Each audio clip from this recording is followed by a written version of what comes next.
Hey, Eagle fans, I'm Thomas Mott. Welcome to Philadelphia Eagles Now. It is late here on a Thursday night. I'm still awake. I'm very tired, but I'm very excited to give you guys my official Eagle draft grade from what was a crazy day one, round one in the NFL draft. Of course, we had the live draft going on our main chat sports page. Now I'm jumping on here with a recorded video to give you guys a reaction to Jordan Davis and not another draft pick, a trade. Oh my goodness, what a day. What a day. I'll start with Jordan Davis, though, because Davis is interesting. You know, D-tackle. D-tackle is kind of my thought process here. How important is D-tackle right now? Right? I mean, you have a lot of very good players in that defensive line. You drafted Milton Williams this past season. I mean, literally this last draft, they went and drafted Milton Williams to be the heir apparent to Fletcher Cox. We'll talk about Fletcher Cox here more in a second, but I think this shows that Fletcher Cox is basically on his final leg. He's in his last year of his deal, and they were trying to go ahead and get ahead of the game and get a defensive tackle. My grade on this is very simple. B+.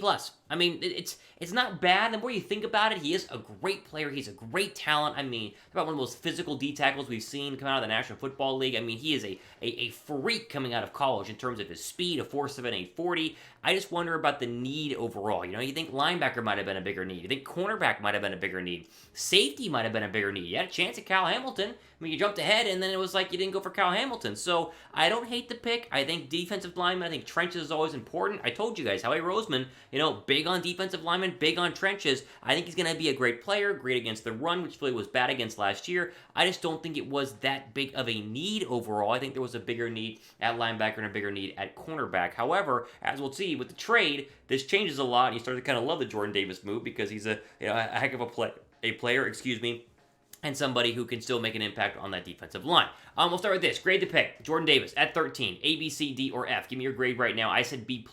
What do you guys say? Go down below and give me your comments in the comments section right now. Again, what you're getting out of Jordan Davis is not just a run blocker, or a run stopper, I should say. It's what you think about when you put the film on. It's always film against him, clogging holes, just being kind of an immovable force in the middle. He can still get after the pass rusher. He doesn't have insane stats, but I think he's still in the right defensive system with, Josh Sweat, with Hassan Reddick, with Fletcher Cox, with Milton Williams. Like, they're going to have plenty of one-on-one opportunities with this guy to where he can really bully some of the undersized guards and undersized centers in the National Football League whenever they go up against them, because not everybody is undersized, but still, and really make an incredible amount of impact on that defensive line. Great scheme fit for Jonathan Gannon, too, right? Because he likes to play two deep safeties. That leaves the middle of the football field open to running the football. Jordan Davis clogs that hole and stops the run as well. Again, the stats don't say a lot here. It's what happens with defensive tackles. They don't really show up on the stat mark unless your name is Aaron Donald. So don't necessarily look at the stats and say, oh my gosh, well, he didn't get hardly any sacks this past year. No, not all the tackles. He's there to be a body. He's there to clog the hole, and really, he's there to replace Fletcher Cox. Learn from him this first season, because Fletcher Cox is not going to be an Eagle, most likely, at the end of this year. He can really help this defense. Like I said, the Jonathan Gannon scheme, I think, makes a lot of sense for Jordan Davis. They trade up to get him, so they must absolutely love him. Unless you're telling me that they really thought Jameson Williams was not going to become a Detroit Lion, which if that was the case, why did you make the trade, a little bit higher up to make sure you jumped Detroit whenever they made the trade? Either way, I don't know. But they trade up to go and get him, and so I think that they must really, really like him. And so if they like him, then I like him. I'm excited to see what he can do in Philadelphia, and you can never have enough pass rushers and defensive linemen on your football team. Type JD down below to welcome Jordan Davis to Philly. Like JD down below to welcome Jordan Davis to Philadelphia. You guys are pumped to go and see him. You need a big jersey. It's a big man who's going to be clogging up the lane for the Eagles. Now we're going to do plenty of coverage for round 2 and round 3. A lot less draft picks for the Philadelphia Eagles, as we'll see coming up here in just a little bit. But we're going to cover each and everything that goes on here on this channel. So if you guys appreciate it, go down below and hit that red subscribe button for all of my latest thoughts and all the greatest updates in terms of your beloved Philadelphia Eagles. Hit that red subscribe button. We would greatly appreciate it.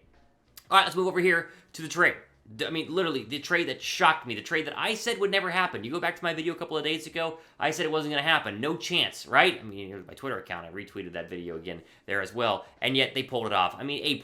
We all know this is an A+ grade. The trade for A.J. Brown, where you give up a first-round draft pick, so 18 overall, and a third. That's it. Literally for A.J. Brown, for a 24-year-old receiver. You then gave him a $100 million deal worth $57 million guaranteed. Welcome to the modern NFL. It's what wide receivers cost. There's nothing wrong with this. I mean, this is as good as it gets. The Eagles' offense is officially elite now. Like, it is in the elite category. Most great offenses have either an elite quarterback or they have an elite quarterback and 2 great pass catchers. How are you stopping Devontae Smith, who is fantastic, by the way, and only in year 2, and A.J. Brown, who's literally one of the best young receivers in the National Football League, plus the top 5 offensive line, plus Miles Sanders and Kenny Gainwell, and I think it's somebody else, plus Dallas Goedert, plus Quez Watkins? Like, how are you stopping this offense? Seriously, this offense is going to be really, really, really good. And now the ball is in Jalen Hurts' court to just deliver the football to these receivers. If he does that, he'll have a Pro Bowl year. He'll be the long-term answer at quarterback, and the Eagles are going to win a lot of football games next year. I love this trade. Way better than taking Treylon Burks at 18, who was the best receiver available.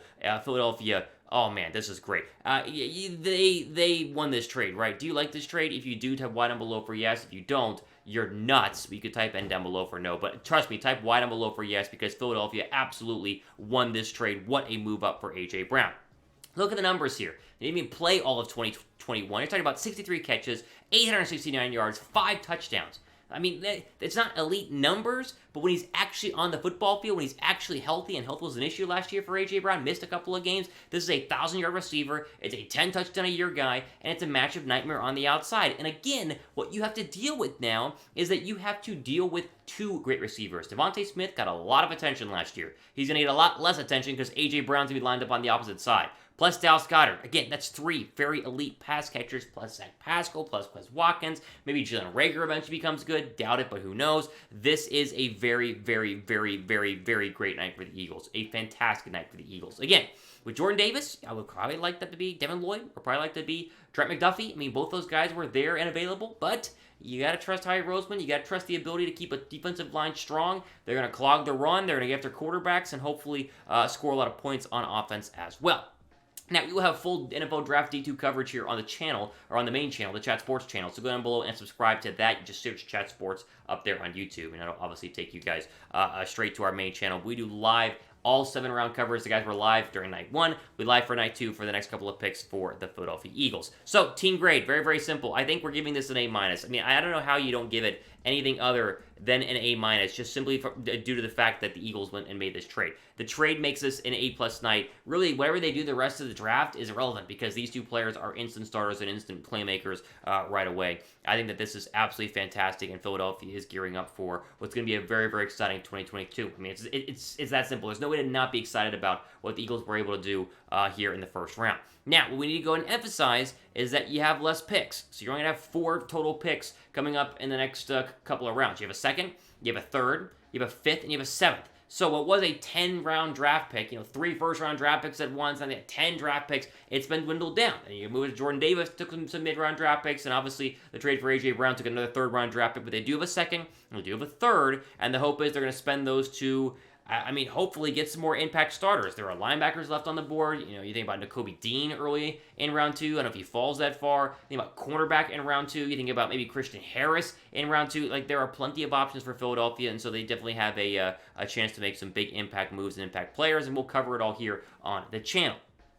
Who should the Eagles draft next? What do you think? Now, they're sitting back there. I mean, you got to wait a couple of maybe an hour to get to where the Eagles are at in round 2. But who do you think the Eagles will take next? Let me know down below right now in the comments section. Either way, what a day. I mean, it's like midnight here where I'm at, but just an exciting day for Philadelphia. The trade for A.J. Brown, he's probably better than most of the receivers in that first round, and they got him for basically a first-round draft pick. So not a bad day for Howie Roseman. Congrats to the Eagles. We'll see what they do coming up here. For Philadelphia Eagles now, I'm your host, Thomas Mott, signing off. Do the rest of your day.